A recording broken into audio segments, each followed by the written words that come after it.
Let's do a daytime beach scene. So I'm going to go in with some light blue and white. And I didn't really mix the puddles, I just dipped into both and let it blend naturally. It gives you kind of those wispy clouds. But I want to show you how to do actual clouds. So without washing my brush, I'm going to dip in with just white paint. I'm going to kind of tilt it towards me using kind of slightly the side. And I'm going to start bouncing it like a bunny. Just tap, tap, tap. And kind of create a cloud amoeba shape form. Now, one thing with clouds is you do not want it to be an egg shape or a perfect circle. That's what I see a lot of times, but they're kind of elongated. They might go off the picture. And just to hide some of those rough edges on the bottom so it looks like it's floating, I just kind of go back in and blend those back into the sky. Super simple clouds. Here, we'll give him a friend. Just tap, tap, tap. Kind of have some lumps and bumps. You do not want it to be a perfectly smooth surface, and not blending or not washing your brush gives you a little bit of blue for shading as well. Ooh, I like that. Let's do one more little one right over here. Beautiful. So that's how you do a nice sunny day. Now I'm going to turn this into a beach scene. So I'm going to take some tan and white.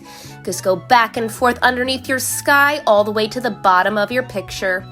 But when you go to the beach, you don't have just sand, you go to see the ocean. So I use a really dark navy and white together on a smaller brush. And just in between where the sky and the sand meet, I'm going to do one long line. Now, the thinner you do the line, the further away the ocean looks. I like to do it a couple brush strokes thick. And if you add a little bit more white, it may look like the sun is shining it and look like waves. So here I'm even going to go back in with a little touch of white.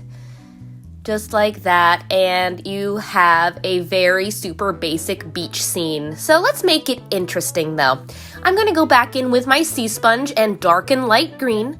And now beaches, you don't usually think of having greenery, but some of them do have some tropical plants. So I'm going to just tap a little bit on either side of my canvas, but I'm going to leave a walkway in the middle because I want to be able to get to the beach.